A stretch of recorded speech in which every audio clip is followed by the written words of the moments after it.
이렇게 검은 열매가 용의 누나를 닮았다고 그래서 용안초라고 하고요. 이렇게 검은 열매가 마치 중의 머리를 닮았다고 해서 까마중이라는 이름을 가졌습니다. 바로 오늘 제가 소개할 식물의 이름입니다. 안녕하세요. 풀도란 풀맘입니다. 까마중은 그 익은 열매가 약간의 단맛을 가지고 있어서 우리 어린 시절에 들판에 나가서 따 먹을 수 있는 그런 간식이었는데요. 우리 동네에서는 까마중이라는 이름보다 먹땡깔이라는 이름으로 더 많이 불렸습니다. 까마중은 영어로 이야기할 때 솔라늄 니그rum이라고 그럽니다. 발음이 익숙지 않아서 조금 이상하지만 제 발음은 무시해 주시고요. 영어 이름 속에 있는 솔라늄만 기억하시면 됩니다. 이 솔라늄은 가지가의 식물들을 종칭해서 이야기하는데요. 이 솔라늄이 어디서 온 말인고 하면 감자의 독성인 솔라닌에서 나온 말입니다. 즉 가지가의 식물들은 몇 종류를 제외하고 모두가 다 그 속에 솔라닌이라는 독성을 함유하고 있기 때문에 이런 명칭이 붙었는데요. 이 까마중에도 예외 없이 솔라닌 독성이 들어가 있습니다. 우리가 어렸을 때부터 이 까마중을 먹어왔기 때문에 까마중의 독성에 대해서는 크게 경각심을 가지지 않아서 제가 오늘 조금 자세하게 말씀을 드릴까 합니다.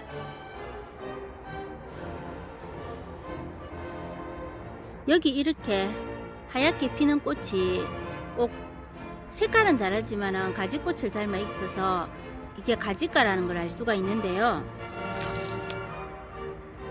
가지가 식물들에는 가지를 비롯해 가지고 까마중, 감자, 토마토, 고추 등등 우리가 친숙하게 사용하고 있는 식물들이 많습니다.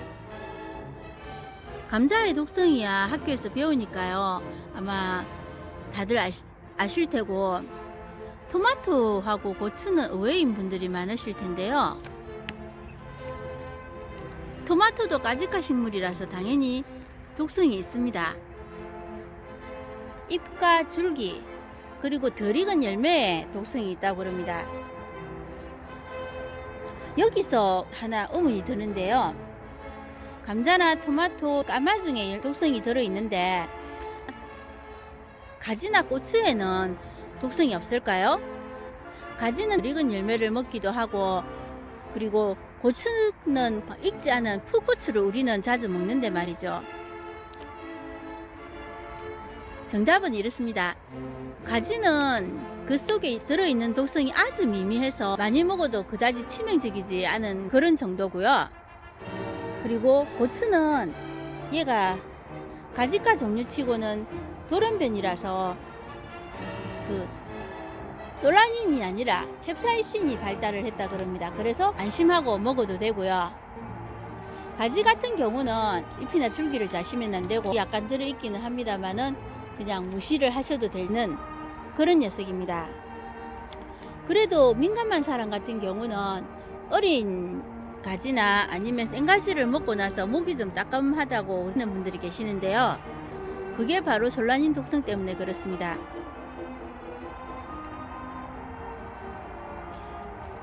솔라닌은 많이 먹으면 사람을 죽게 만들 수도 있는 그런 치명적인 독이지만은 양을 작게 사용할 때는 면역력 강화와 염증 제거에 도움이 됩니다. 실제로 예전에는 솔라닌이 기관지염이나 간질 및 천식 치료, 진정 및 경련 방지 등의 목적으로 이렇게 치료에 사용되기도 했었어요. 그러나 이렇게 좋은 약성으로 사용되는 솔라닌이라 할지라도 많이 먹으면 목이 가려운 것을 시작으로 해가지고 식중독과 비슷하게 구토나 설사는 물론 얼굴이 창백해지고 피부가 차가워지는 등의 증상이 나타나게 됩니다. 이러한 독성에 대한 증상은 섭취량에 따라 가지고 한 10분 이내로 또는 한 8시간에서 10시간 정도 만에 이렇게 나타나기도 하고요. 보통 이틀 정도 지나면 그 증상이 사라지는데 이제 그 이상 지속될 경우에는 위험하다 그럽니다.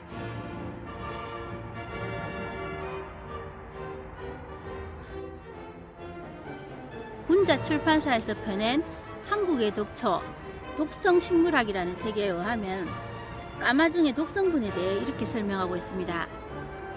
전초에는 아트로핀이라는 알칼로이드와 솔라닌 등의 스테로이드 알칼로이드 독성분이 함유되어 있으며 이외에도 적은 양의 니코틴이 함유되어 있다.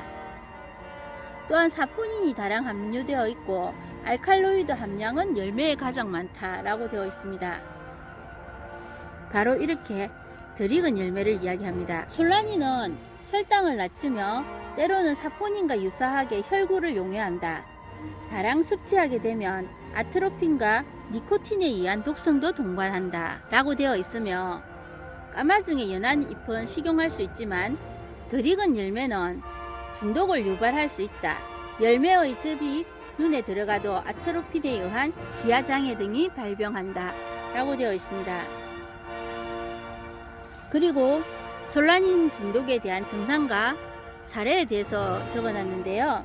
증상으로는 복통, 구토, 설사 등의 소화기계 증상과 그리고 빈맥, 서맥의 심혈관계 증상, 그리고 호흡 곤란이 생기는 호흡기계, 그리고 두통, 동공산대, 의식장애, 정신찬란, 혼수 등의 신경계 증상에 대해서 적어놨습니다. 이 솔라닌 중독에 대한 해독제는 딱히 없고 경구로 섭취한 경우에는 위세척이나 활성탄 등을 사용하면서 증상에 따라서 보존적인 치료를 한다 이렇게 되어 있습니다. 사례에 보면 어린이가 덜 익은 까마중을 먹고 사망했다는 외국 보고가 있다라고 되어 있고요. 56세 남자가 까마중 열매를 따먹고 수시간 후부터 심한 갈증과 구토가 나타나다가 시각장애가 발현하면서 의식을 소실했으며 신체 검사에서는 반혼수, 동공산대, 운동기능 마비 등이 관찰되었다.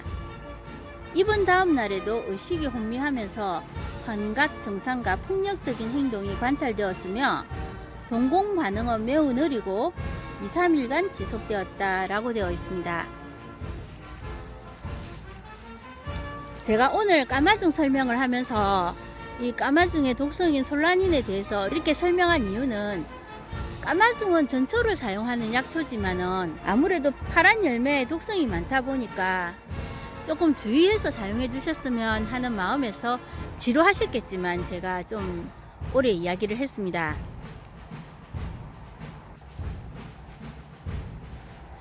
이것은 왕까마중입니다. 나주에서 채취한 우리나라 재래 까마중과 중국 까마중의 교배를 통해서 만들어낸 품종인데요. 과피가 두꺼워 수확하게 되더라도 과피가 두꺼워서 익는데 시간이 좀 걸리고요. 익고 나서도 완전히 쏙까지 익으려면 시간이 좀 걸립니다. 그래서 이것을 수확하고 나면 한 일주일에서 20일 정도 숙성을 시키는 기간을 가지게 됩니다. 그 숙성시키는 이유는 제가 앞에서 그렇게 길게 말씀드렸다시피 이 속에 남아있는 솔라닌 독성 때문에 그러는데요. 솔라닌 독성은 열매가 숙성하면서 점차 사라지는 것이어서 이제 쏙까지 완전히 익고 나면 먹으시면 됩니다. 왕까마중 열매를 먹을 때는 우유 200ml에 보통 5알에서 7알 정도 이렇게 자시면 되고요. 까마중 자체는 우리가 아는 그런 쫓겨난 먹된깔처럼 단맛 같은 게 있는 게 아니라서 이것만 가지고 먹으면 크게 맛은 없어요. 과피가 두꺼워서 처음 보시는 분들은 이게 안 익은 줄 아시더라고요. 한의학에서 보면 까마중 전체는 용규라 그러고 까마중은 용규자 그리고 뿌리는 용규근이라고 그래서 잎과 뿌리 그리고 열매 전체를 사용을 하는데요. 까마중이 항암, 항염증 그리고 혈당 강화 등의 효험이 있어가지고 암이나 상처, 치질, 종기 그리고 습진, 가래, 설사, 신장결석, 두통, 관절염, 통풍 등 많은 곳에 작용을 한다. 까마중에 들어있는 알칼로이드 성분이 기침을 먹게 하고 가래를 삭히며 혈압을 낮추는 역할을 하고요. 그리고 남성 호르몬인 스테로이드와 니코틴 그리고 또 아스파라긴이나 루틴, 사포닌, 카로틴 등이 들어있어 가지고 이런 성분들로 인해 가지고 포도알균이나 녹농균 그리고 정리균이나 대장균 등 여러 균을 죽이고 염증을 가라앉히고 혈당을 낮추는 그런 작용을 한다 그럽니다. 특히 까마중은 혈을 풀어주고 혈액을 맑게 하는 작용이 있어서 생리불순이나 생리통 이런 데 좋다고 그러는데요. 실제로 이제 제가 아시는 분이 생리통이 너무 심해가지고 고생을 좀 까마중 한 2달 먹고 그걸 고쳤다고 그러십니다. 그래서 해마다 이제 까마중 처리되면 까마중 말린 거 하고 이렇게 까마중 하고 가져가시는데요. 또 어떤 분은 생리할 때 그 피가 아주 찐득하게 그렇게 마른 듯이 그렇게 나왔다는데 이걸 먹고 나서 그게 나아졌다고 그러십니다.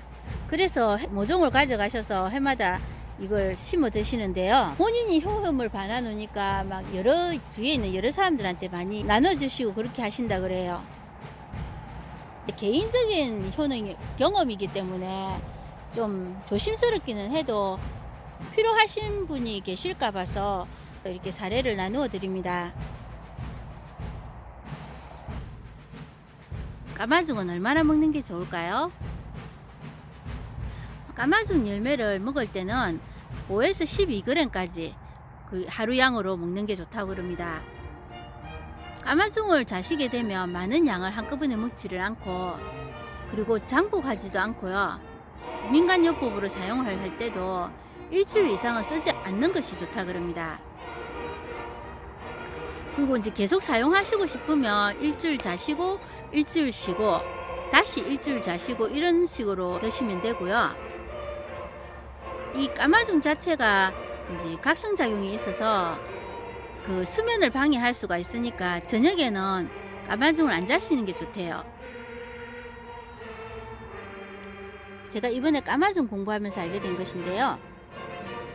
까마중의 뿌리를 삶아서 그 물을 마시거나 아니면 입을 헹궈주면은 풍치가 좋아진다 그럽니다.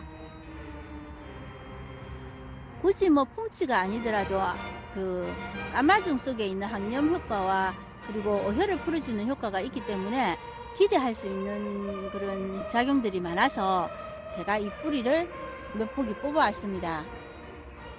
생각 같으면 많이 뽑아오고 싶었는데 요 며칠간 이것저것 하느라고 시간이 없어서 한 이틀 사흘 정도만 먹을 수 있는 분량만 뽑고 나머지는 그리고 그 이후에 다시 뽑아서 사용을 하겠습니다.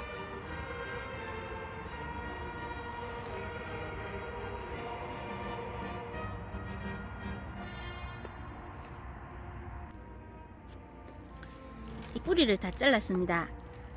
뿌리가 돼서 무게가 조금 나가기 때문에 한 서너 포기만 해도 충분한 양이 나올 것 같은데요.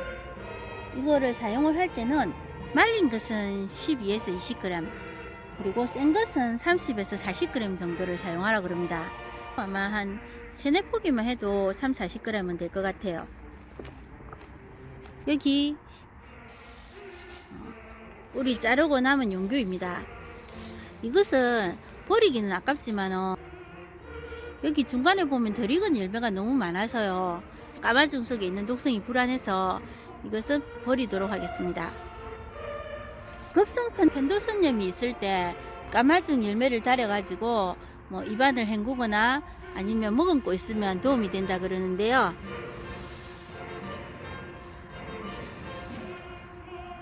여기 보시면 이렇게 파란 열매가 아니고 잘 익은 열매입니다. 잘 익은 열매를 그렇게 해주셔야 됩니다. 그 외에도 까마중 열매에는 편도선염이라든지 이런 거 외에도 가래를 없애고 삭히는 작용과 눈을 밝게 하는 성분, 홍을 치료하는 성분, 그리고 남자의 정력과 부인병에 좋은 성분들이 많다 그럽니다. 엄지의 제왕이든가 하여튼 그 어떤 프로그램에서 청열차의 재료로 이 까마중 전초가 나왔던 적이 있습니다. 마치기 전에 제가 여러분들께 팁 하나 드리자면은 발바닥이 갈라지고 아픈데 까마중 센 것을 찍어 붙이면 갈라진 곳이 빨리 아물게 된다고 그럽니다. 센 것을 구할 수 없는 겨울철에는 그 건조된 것을 끓여 가지고 그 물로 바르거나 아니면 족욕을 해주면 좋다 그러고요.